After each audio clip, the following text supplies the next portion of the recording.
In the last session, we talked about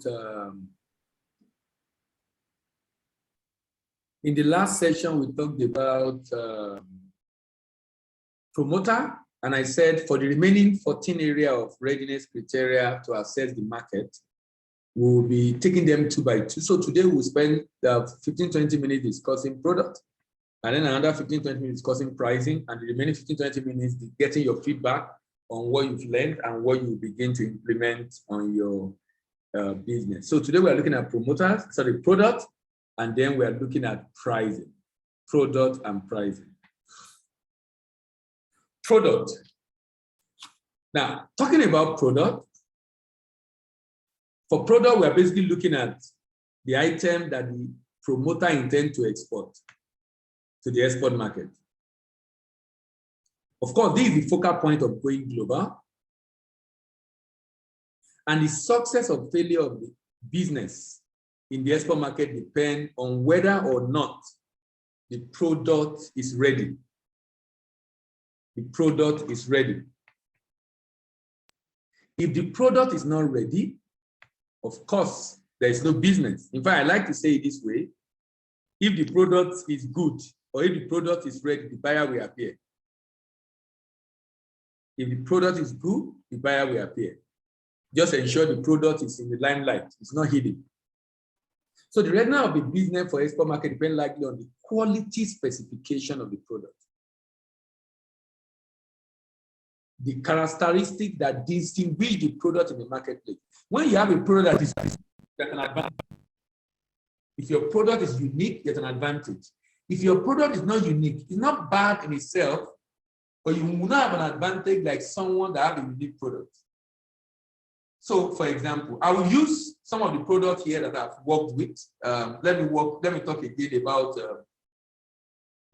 everybody exports herbal tea, like what Master Tea does. But I love the concept of some blended tea they do, like mixing, what's the name? Mixing hibiscus with ginger, for example, or mixing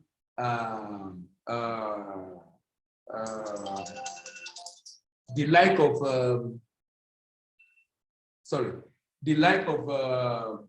what was the name of this? Moringa. Moringa, thank you. You knew what I'm looking for. Moringa. Moringa just left my brain. Moringa plus. So that mixing is unique, and you can mix it in the way that you have a formula that make it different from others. I'm just talking about the fact that you can do something that is different. You can do something that is different. That just make you stand out from the crowd. It gives you an advantage in the marketplace. The crowd ability to adapt the product, ability to adapt the product to the need of the export market. So if I'm going into an export market, the market sometimes have some need. There's a way they want the product to be. So maybe I've been packing my product in 500 grams. Now the market is saying they want it in 250 grams. So what is unique about the market that you need to adapt to? And then the appropriate labeling requirement. Like, if you are going to the US, you have to be able to label in pounds, not just in kg or gram. If you are going to a country that speaks French, you want to label also in French, not just in English. Now, these are things that make your product ready. The fact that you can get, and the beauty is, if you have the fund, it's good, you have your product for, in fact, let me say this. If your product is good and it's selling very well, you might have a challenge with people spoiling the market. Particularly if you are not the producer, you are buying from someone. Someone else can be buying from the same person and spoiling the market for you. I've experienced that in the UK. So my recommendation is, if possible, if you can do 2 packaging, that means the packaging you are using in local market is different from the one you are using abroad. That way, it's easy to be able to know if you have developed a market with a particular brand, a particular design, it will be, and you don't sell it to people who are in the local market, it will help you to be able to control what happens in the export market. So having two different designs might give you an advantage in the export market. Then the source of raw materials. If you are sourcing raw material locally with an advantage, if some of the components of your product is from, if some of the component of your product is from abroad, that might be a disadvantage. But because you are an exporter, you can minimize the impact of that disadvantage. Because of exchange rate issue, because CBN have said now that by the end of the year, they are not going to be giving dollar just anyhow to people again. They are going to control how much dollar goes out. They said people should generate, bank should finance export to generate dollar to fund their import customer. And that if they don't do that, they might not get dollar. But the beauty is that this program, we are discussing export. So that's a good, an advantage for us. So to be ready to take advantage of the export market, the more I source most of my product locally, the better it is for me. Particularly my critical raw materials. If my packaging is from abroad, not bad, only that you will have to incur the cost of exchange rate differentials. Still talking about product, the suitability of the packaging material for freight. And in some cases, the sophistication and uniqueness of the production process. The sophistication and uniqueness of the production process.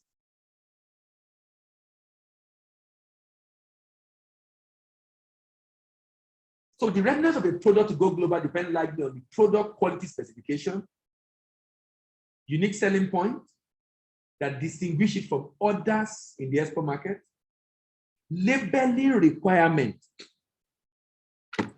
Labeling requirement.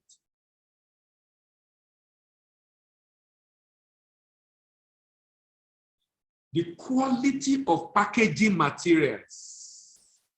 You know, there's some packaging material that cannot endure the stress of changing environment from this zone that is tropical to temperate environment. The sophistication of the production process, like I said, and if you have a formula, the secrecy of your formula and the constituent you are using. Quality certification has to do with the value that the product delivers compared to the expectation of consumers. So what does the consumer really want and what are you delivering? What does the consumer really want and what are you delivering? Is your product delivering the value that the consumer wants in the export market? When I export kuli-kuli, my buyer will say the kuli-kuli must be crunchy, it must have pepper, and it must have sugar. And they should be able to feel the pepper and the sugar and the crunchy nature of that kuli-kuli. That's the way the buyer wants it. That's the way the consumer wants it. So if your product is described as meeting consumer needs, then it must conform to a set of standards set by importers or even the final consumer in the export market. And in some cases, the regulatory agency in that market. And of course, this will depend on the nature of the product anyway. Your product should be able to perform what it's supposed to perform. If this product, this is what it's supposed to do. If it's ginger, the ginger must have ginger. You know, that pungent smell of ginger must be there. It must deliver what it's supposed to deliver.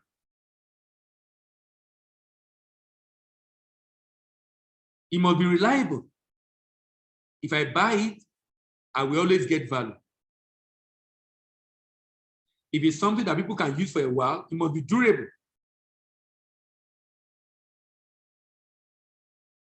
If it's a clothing, it must be serviceable. I should be able to wash it and it doesn't peel.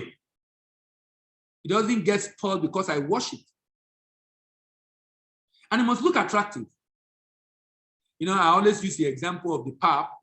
When I was to start exporting pap 2016, the picture alone, I don't know if I mentioned this, please, for you to promote your product, don't take the picture of your product with your phone.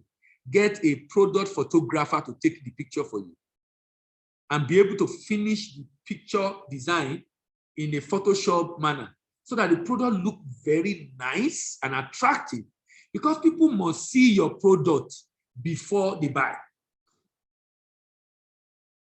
People must see before they buy. So this lady, this pap, the picture alone, 3 people already showed interest. I eventually went with one of the distributors, but 3 people showed interest. Why did 3 people show interest? Because it was very attractive. Even me, myself, when I saw the picture, I love it. So you need to, I don't know how the picture, I know some of us drop pictures sometimes ago, but I feel some of the picture we drop on the WhatsApp can be better, actually. It can be better.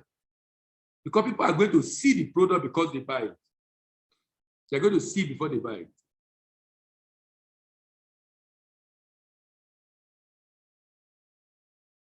So the product must be unique. It should be unique. It should be different. Even if we are selling the same product, maybe in my packaging. You know, I went to Port Harcourt recently. I think it was the readiness program for Port Harcourt edition. I saw one palm oil. Look, unfortunately, I'm not in the office. I would have been able to show you that palm oil. If you see the packaging of that palm oil, my partner said, Dele, please, when you're going to the UK, bring that palm oil. I need to see that palm oil. I say, the way I don't know where that lady got the design for the palm oil. It's palm oil, but the design, the way it looks. So sometimes you just want to do something that's just different. You know, what that does is this. It makes your product stand out on the shelf. And sometimes it makes some people to want to test it. I've sent picture of palm oil to my distributor in the UK before now. And he just, but this particular one, he's just interested. Yes, Titi, okay, yes. The lady, you know, she said it, I saw it, and it's not, palm oil is common, but this palm oil just looked different because of the way it was packaged. So, you know, you just want to look for something that just make your product stand out on the shelf. Whatever it is. Maybe the color, maybe the design, maybe the packaging, whatever it is. But there just must be something different that make people to want to check out that product. Remember, we are discussing readiness of your product. Readiness of your product. So what is different and unique about your product? You know, last week I was talking about that if you want to, for you to say you are ready as a promoter, you need some money. And I talk about $1 million. But that $1 million is actually out, is different from your packaging, renew your packaging. Because we don't even know the kind of renewal or modification you need to do. And like I said, this modification might be just for the export market, so that what you are selling in the export market is just different from what you sell in the local market.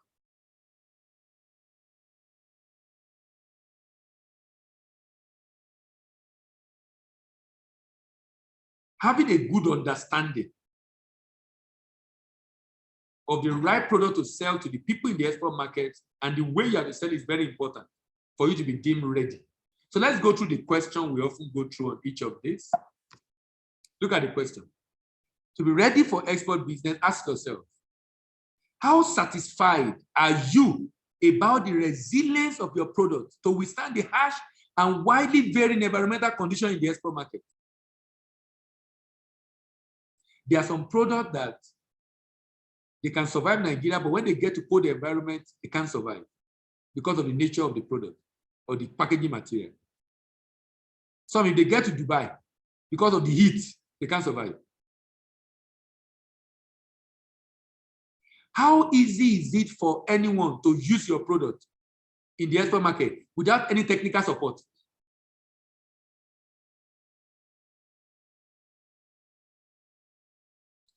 What are the clear advantages of your product that distinguish it from other products in the export market? Any clear advantage that you have that make your product stand out? How about your packaging? The uniqueness of the packaging or the quality of the packaging? How about the ease of adapting your product to make it suitable for the export market? For many of us, we might need to make that adaptation. It might be in your design, it might be in your labeling, it might be in the size. I will go back to Master T. I remember Master T have to amend the number of bags in a pack. The one they do locally, the number of bags in a pack for export is different. And that makes it more profitable because the number of bags of their competitor is lower. I think it's about 30, whereas locally, I think they were doing about 40. So there are some modifications you will have to do. Now, like I said, these are some of the feedback I'm going to give some of us by the time I get to the UK in April. Most likely in April, I'll be going. And some of the products I already have that we are going to do a shipment, our own shipment, sometimes in April or probably May. If I'm not able to go with it, some product maybe because it's oil, we'll put it in the container. And I'm going to take them out and give you feedback. Look, this is what your competitors are doing. This is the price they are selling. This is the modification you need to do. A sign of readiness is the fact that you are able to make those necessary modifications. Bolujoko, your hand is up. Madam, go ahead. Yes, please. Thank you very much, sir. There is a challenge even with this now. Okay. We didn't realize it before, but now we have the challenge on our hands. We needed to redo our packaging. And when we started, in all honesty, we were thinking it was going to be stepwise introduction into the Nigerian market. But by the time we finished with the export pack, our partners made it very, very plain to us. Actually, their own buyers made it plain to them that they had challenges, especially with Nigerian women that will buy products locally and bring over to the UK to sell. Yes. To undercut them. So a decision was then reached that, okay, we're only going to have that as export pack. Yes. Now we have an issue on our website. How then do you now market two different things? Though the content is completely the same, but the external look is different. How do you do that now? You need to have it. You need to have two websites, madam. The website address on your product for export is different from the website locally. You just do two websites. Okay. Just do two websites. So you have the product Master T expo.com. No. Okay? No, I'm just giving an example. I'm just giving an example that it can still have the same name. Okay. I don't know what your website name is. It can still have the same name, but one can just have something that shows export. And the other one does not have. So if it's masterd.com locally, then mastertexpo.com, something like that. But what I would recommend is, so on anybody checking your product abroad, the only website they will see is the website for export. Okay. Is that okay? Then that means, yeah. Well, it's okay now, sir, but then it means going back to the packaging and redoing the things again. No, you're not. Because, why are you doing? You already have. Okay, you mean the website you put on it? Is our website we had on it. When you are doing the subsequent printing you are going to do, you can put it. You don't have to put it now, but for them to see it now in whatever it is, what you can do now is on the pack, on the carton, you can put it carton, not the pack inside, but the carton. That one, you can easily stamp it on it. But on the pack, if the pack is already designed, you might not be able to stamp it on it. But my recommendation would be for you to have two websites. Currently, we are reworking our website, and it's going to have what's the name? The way we want to do it is, if I'm talking to someone in the UK, they will be seeing the part of the website that talk to services we want to render in the UK, not what we do in Nigeria. Okay. Thank you very much. All right. Thank you. Someone else raising up his hand. Adi, go ahead, please. Good evening, sir. Good evening. Okay, so if I get it, are you suggesting we have two different websites, one for export and one for local? No, because of the challenge that Madam has, because he has two packages. If my recommendation for you to be able to sustain export market, you might need to have two designs afterwards. Two designs. Oh, okay. So, for example, if you already have design locally, if I give you a feedback now saying these are the things you need to modify on your product packaging, don't stop the one you are doing locally. Do a new one only for the export market. Oh, okay. Now, to avoid confusion, that's why I'm recommending for Madam now. You be wise to have another website that you are going to put on that pack, that the picture there is the picture of the product you are selling abroad, not the one you are selling locally. Oh, okay, sir. That way, they won't check your website and see two different products. In my opinion, I didn't see that as a problem. You should do two different products on my website. Okay. If the distributor or the people abroad have concern, then I have two websites. But if not, I can have two variants of my product. That should not be a problem. Two designs of the same product. But if it's required for the marketing activity of my partner abroad, then doing another website will not be too much of a cost for me to consider. Okay, sir. Okay, let's move on to the next one because of time. The next one is pricing. Pricing is a very important, it's a big deal. In fact, everything can be fine, but for pricing, we should hinder the export. Everything can be fine. Because look, there are competition. So if my pricing is wrong, and let me say something about pricing. Even though some entrepreneur does not like when I say this, I'm of the opinion that if going into the export market means you have to sell at near cost price, go ahead and do it. That means you're making 3, 4, 5%. Go ahead and do it. Why? When we started exporting pap to the UK, after the first shipment, competitors who are Nigerians lowered their prices, 2 of them. Our packaging was a lot better and our price was higher than theirs. They now lowered theirs. So we were forced to lower the next shipment. But that was lowered after, what's the name? We have done the first shipment, but our negotiation was based on that. But we had to do the next shipment almost at a loss because we had to reduce our price. We now have to rework back with the supplier to find a way around working around that price for the third or fourth shipment.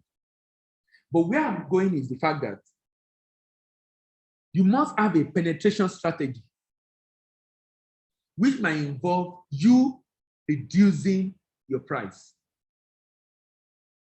to be able to gain access in the market. When people get used to your product, you can gradually increase the price. You can gradually increase the price. You don't want to price yourself out of what is happening in the export market. Because pricing of your product is a very critical factor in readiness. This pricing is the price the products to be sold. The readiness of a business for the export market depends largely on how competitive the price of its product is when compared to that of the competitor in the export market. The ability to minimize your cost of sourcing raw materials, to reduce your cost of freight, to leverage on economy of scale to reduce unit cost of production, are critical to beating the competition and thus guarantee the success in the foreign market. The more competitive your product is, the more the readiness of such a company for the export market. The more competitive your product is, the more the readiness of such a product for the export market. And one of the easiest way to check rough estimate of if your price is profitable is that, if your price is competitive, is that at half the retail price abroad, you should be profitable. If you are not profitable at half the retail price, then you need to rework your costing. So for example, my product cost £4 or $4. That's the cost locally. But in the export market, the price is $5 or $6. That will not work. If the product costs $6 in the export market, my price locally, I should work around $3. I should be profitable at export at $3. If I can work that, the chance that I will be able to compete is high. The chance that I will be able to compete is high. Pricing is a very powerful marketing tool. And pricing as a marketing tool has immediate effect. Sir, can you take the $3, $6 comparison again? Okay, what I was saying is that, for example, I want to sell my product in the export market. I went, let's say I want to sell it to the UK. I went on Tesco and I checked how much are they selling a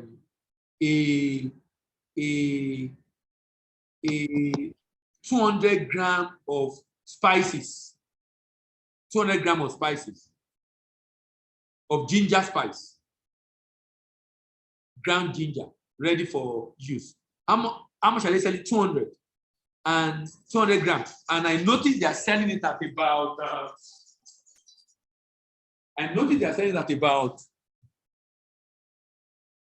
£5. Now, if I look at my market locally, my price locally, that product locally, the Naira value, if I convert it to pounds, if it's more than 2.5 pounds, which is half of the £5 of the retail price, most likely I won't be able to compete in that market. Most likely I won't be able to compete in that market. That's a rough estimate. That's a rough estimate of a way of checking if my pricing is right. When we're shipping by air, I was exporting at £1.70. We were selling at £3.50 when I was shipping by air. Now I'm shipping by sea. I'm selling at £1.25, £1.25.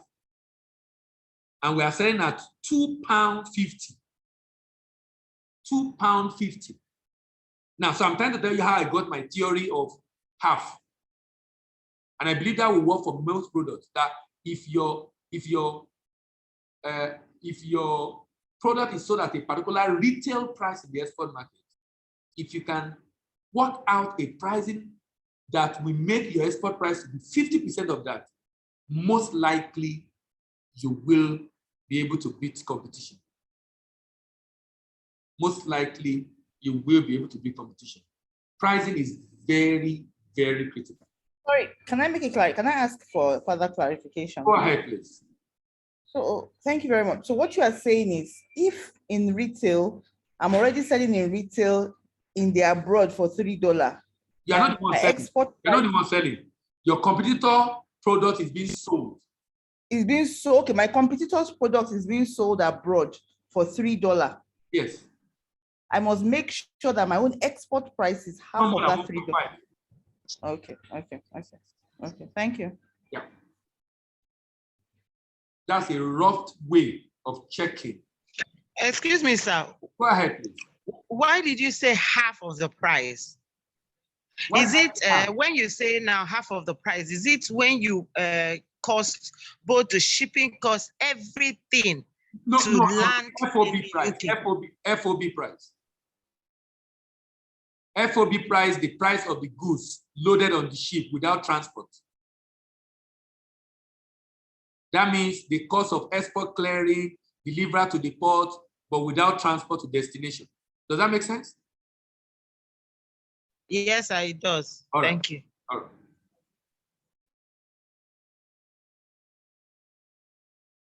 There are basic factors that influence price of a product in the export market. Cost of production of goods, market demand, competition, legal and political factors, and general policy of the economy of the company. Now, but the most important ones are the cost of the goods, the competition and demand. Very important. Cost of the goods is what determines the floor, price floor, pricing floor. Cost of the goods is what determines how low you can go. Cost of the goods is what determines how low you can go. The demand is what determines how high you can charge.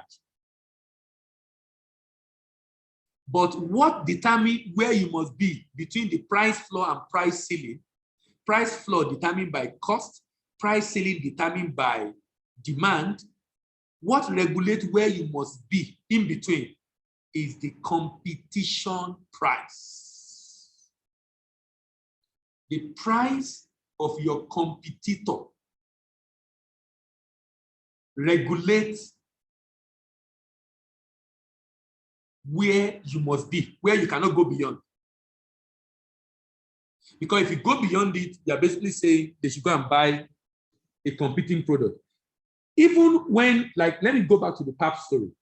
When we were shipping that pap, our product was still a bit higher than competition, but we could do it because people loved the product because the packaging was a lot better than all the one in the market.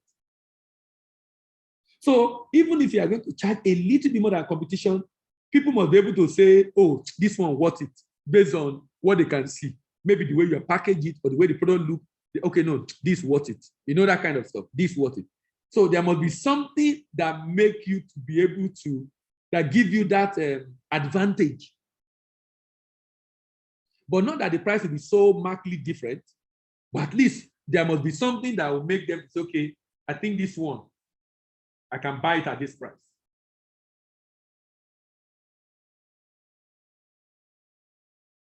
As a promoter, if you are seeking to go global with your product, you will have to deal with pricing problems. To be able to know total cost, you must know the cost element in export. This has been dealt with. I remember I handled this session when we had that program. So by now, like I said last week, if there's a number of things I'm assuming right now, if you can't remember some of the things we discussed about costing, please reach out to Titi to give you the video or the link to the video so you can watch the video again.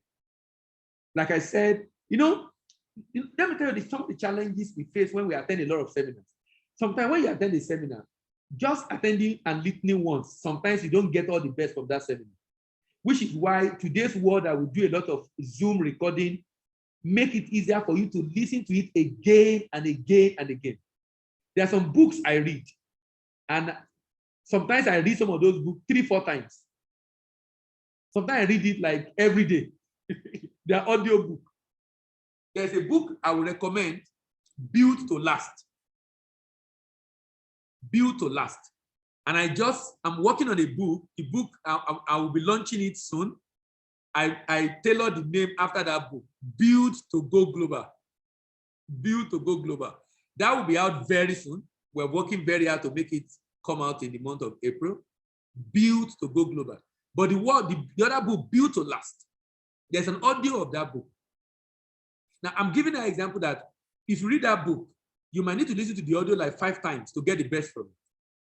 I'm basically saying that listening to a seminar once sometimes might not make you to get all the value you can get from it. So please, those videos of all the sessions, as many as the area that apply to you, you might need to listen to them probably more than 10 times. You know, the beauty is that you can listen to this thing on your phone while you are driving or while you are, so it's not like you're just listening. Because you are listening, you are thinking, and the different ideas are dropping in your mind. So that you can understand how to do your costing very well. How to do your costing very well.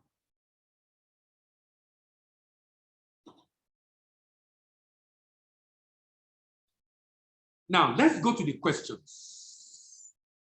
How do you ascertain that your pricing is ready? How competitive is the price of your product in the local market? If local market, your pricing is not better or at par with your competition, something is wrong. Unless you are just you are targeting premium, you are targeting the upper income people in the market. But generally, you should be able to sell at the price your competitors are selling and be profitable. Because if you are not able to do that, then the chance that you might not be able to do it abroad also is high. How satisfied are you on the impact of the economy of scale on reduction? So for example, if you produce 1,000 cartons in a month, and now you need to produce 2,000 because of export, is your pricing, your cost of production going to be lower? If it's not going to be lower, something is wrong with your production process. Because the more you can increase the volume of production, the lower your unit cost should be. The economists call it economy of scale. And the reason is very simple. If your factory has a capacity of 3,000 cartons in a month, but you produce 1,000 cartons, that means you are working, your staff work for maybe, instead of working for, maybe your staff resume 8 a.m., they're supposed to work till maybe 5 p.m. or 6 p.m. Maybe by 12, they are done for the day. The remaining just will be packing and doing some other stuff. They're not producing again.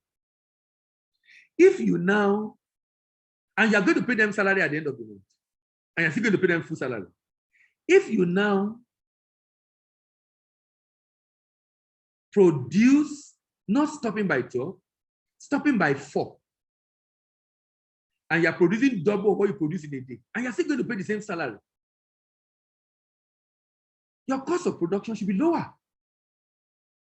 Because there are some fixed costs in your business operation that will remain the same even if you work for 24 hours. Based on that, you should be able to have a corresponding reduction in your pricing. If you are producing more than the usual, so you are now using your excess or idle capacity of the factory. How will you describe your company access to information on the cost element in exportation? Because how do you even determine your profitability if you don't know the cost element in the typical export transaction? That's extremely important. You need to know all the cost elements in a typical export transaction. So you need to have the cost element if I'm shipping by sea, the terminal handling charge, the local charges, the freight forwarding fee, the NES fee, and all the other fee I need to. How will you describe your company access to information about competitor price in the export market? You should have access to the competitor price. This is why we are doing what we are doing as a business. I strongly believe we can significantly support SMEs in Nigeria that are producing fantastic products if they have access to market information, which is what we're trying to do by having a representative office in the UK. Because when you now know, okay, look, if this is what my competitor are charging, and sometimes the competitor might even be a competitor from Nigeria, then it lets you know that, oh, that means there is a way I can actually still reduce my cost. Then you can begin to now work on those areas. Maybe you should buy some of your raw material in bulk, or maybe you should buy some of your packaging material in bulk, or maybe you should produce from outside the country, or maybe you should produce within the country. I mean, you begin to do a lot of investigation and realize that you can actually cut a lot of cost.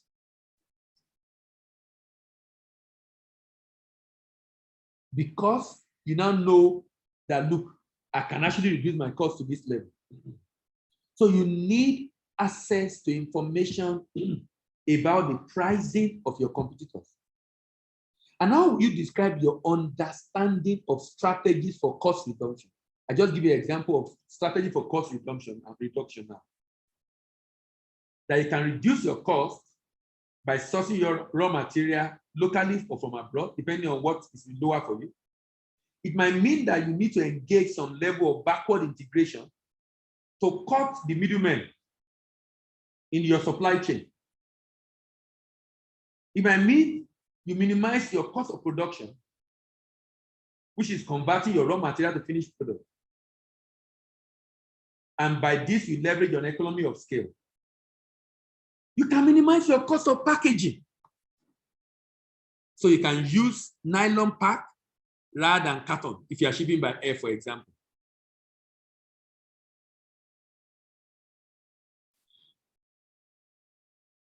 In order to minimize the cost of promotion, you might consider using digital marketing platform to reach your target audience.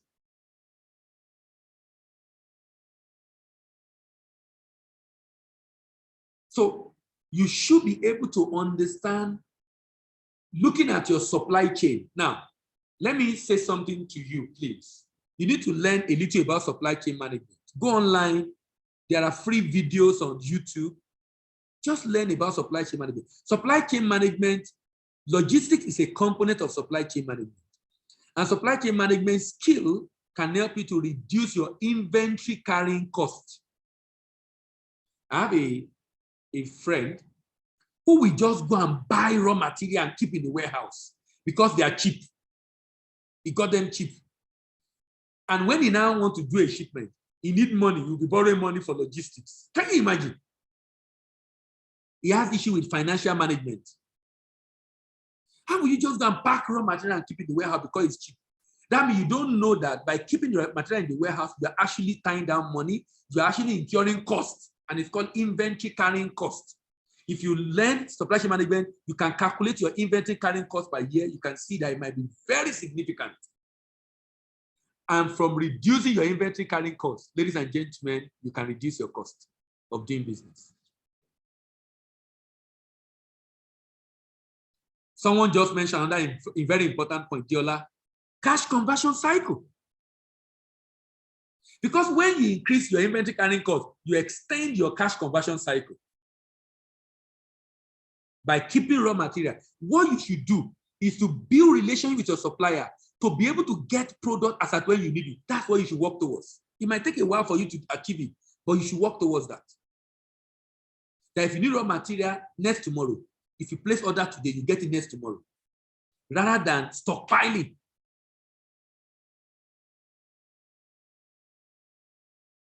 So look for any of your product or raw material that you can do what is often called in supply chain management just in time. It's called just in time techniques. That the product came into the factory just around the time I needed it. For example, we do certification program for Americans of Extended Studies in Nigeria. Look at what we do. If a student, we don't have manual, we don't print manual and keep it in the office. We used to do it, but we don't do it again. If a student register, it is when he paid that we place order for the manual. That helps us to conserve costs rather than keeping manual in the office. So you need to learn, please, go and learn about supply chain management. It's going to Sorry, help. sir. Yes. Okay, what about for some of us that our raw material, the price, the price is so it moves up and down. Like I speak particularly for ginger.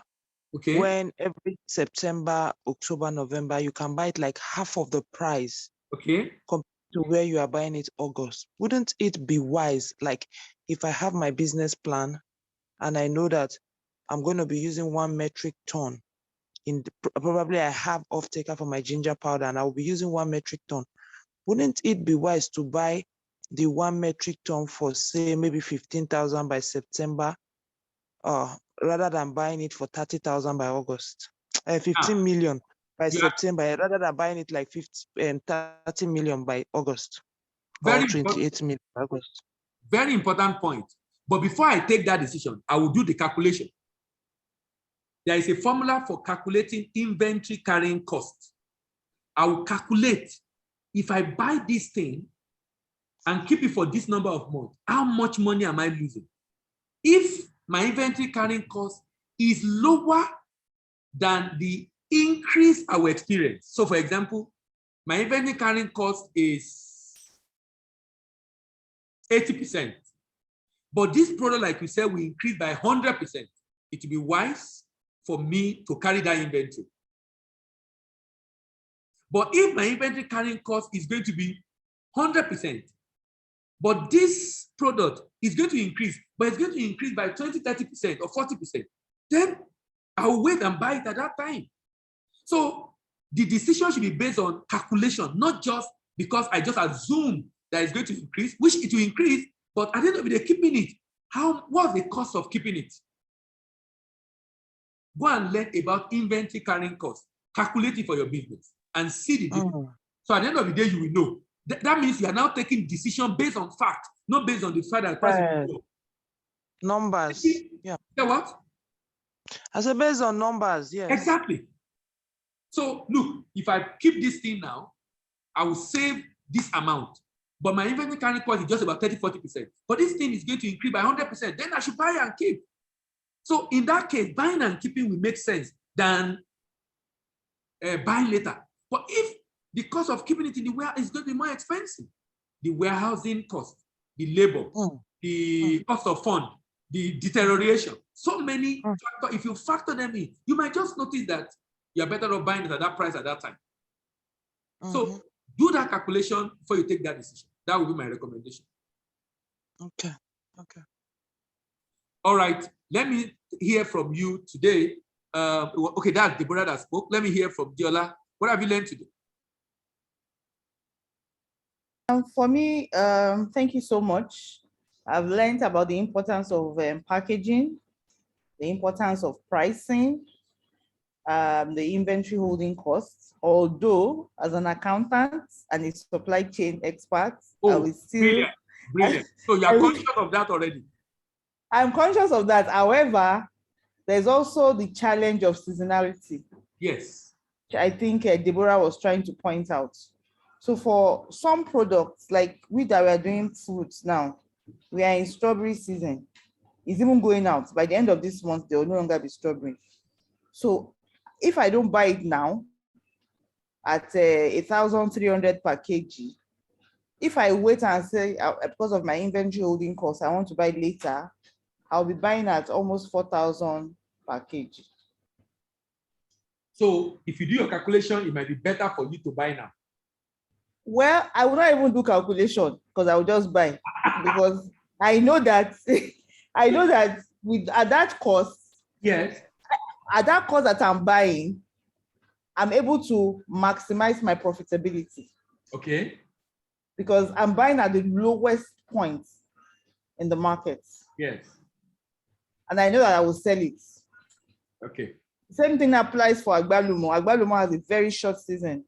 So between December and now, by the end of this month, we turn it into powder and snacks. Cherry snacks. Yes. Interesting. Interesting. So for me, I buy when it is in season, especially for those items that they have very short season. Sorry, what do you now use the powder to do? So we export it. People buy it in the UK. People in the And so diaspora what that do they want use it to do? What do they use it to do? they use it for ice cream. They use it to I flavor get their your, water. I get your confectionery. Okay. I just Yes, want they to use know it what for they use the powder. Okay. Oh, they use it for a lot of things. Okay. Pregnant women also take it Oh, wow. for morning sickness. Yes. Okay. So that's my challenge. So it's trying to balance it. I think what you are trying to say is if I understand the quantity I sell, what period and how long I need to hold it, then I should just do just in time. I should just do just enough that will sustain me till the next season starts. Exactly. You get the point. The idea is just to take decision based on numbers, not just take decision because I think this is what I want to do, which might not be expedient at that time. Adi Agro, what did you learn tonight? Adi Agro, are you there? Yes, I'm here, sir. Yeah, good evening. Okay, Mr. Babin, I'm always excited, whenever you teach. So, every day I take home one thing. All right, thank you. But you didn't tell me what you are taking home today. Which is very, very important. That I really need to go back and make sure that I dot my I's and cross my T's. Then also that branding part. I know I showed you the branding, so it's for. You're muted. Hello. Okay, I really need to go back and do my homework. Pricing and branding, very, very important. Okay. And looking forward to for you to see the products physically and give your critique so that we can know what to do better. So thank you. All right. Blossom, good evening. How are you? She's blossoming. She's blossoming. Good evening, sir. Good evening, madam. Sorry about that. I was trying to unmute. Okay. In short, whenever I come to the class, I always feel like, my God, am I really ready to do this export business?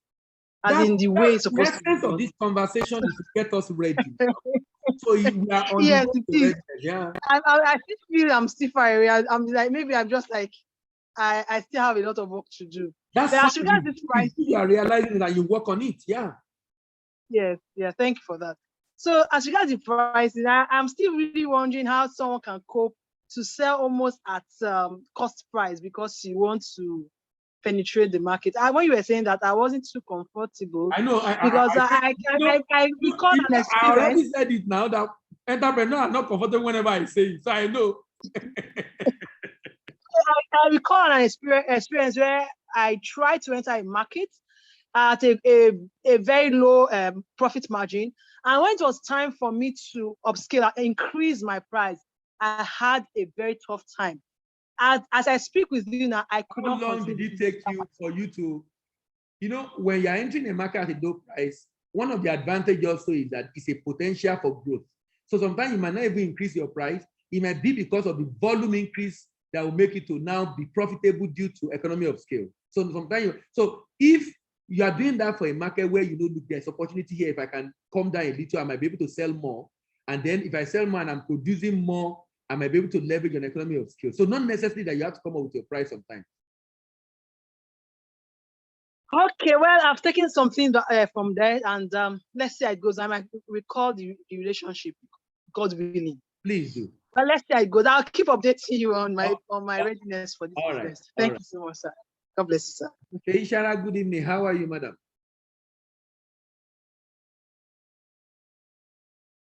Hello, are you there? Okay, Ishara. Okay, good evening. Yes, I am. Good evening. Yeah, thank you very much.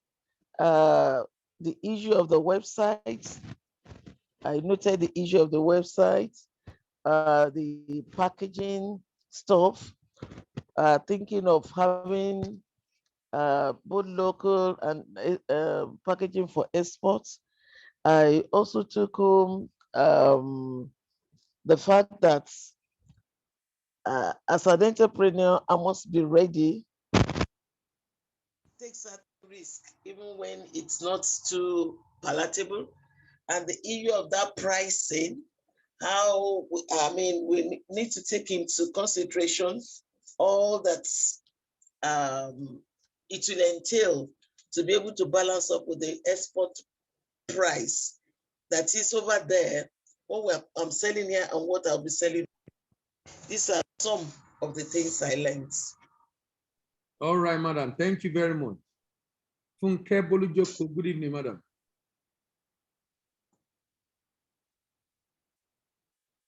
Hello, good evening. Are you there? Thank you very much. One key thing that one issue I've solved is about managing both packaging. In case we have to adaptability to the buyer's needs. That it's important that we are flexible. I have to talk to adapt to what the buyer needs. And we shouldn't really think they are asking for too much. Then the issue of pricing. The issue of pricing is a thorny one, you know, but I've learned that, okay, there has to be, one should be ready for market penetration strategy. Yes. You know, that one may not really be getting that much margin. Yeah. Especially when you are first going into the market, that one should be prepared for that. And also closely watching your competitors' pricing. Yeah. You know, not just to close one's eyes to it, to say as long as you sell off to the buyer, because the buyer too needs to sell the product when he or she gets it off you. That we have to, there's a limit to how far we can go. And that's that is dictated, that's governed by our competitors' price. Thank you. Thank you. Shilda. Hello, Shilda, good evening. Okay, Shilda is busy. Victoria. Hello, Victoria. Okay, Victoria and Shilda are not available. Let's round off. Titi, you are with us tonight. Let's hear your voice. Hello. Hello. Yeah. I was trying to unmute myself. Yes. All right. So I'm a bit of a passive listener actually tonight. So okay, what do you want me to talk about? You said? I thought you were not actively listening.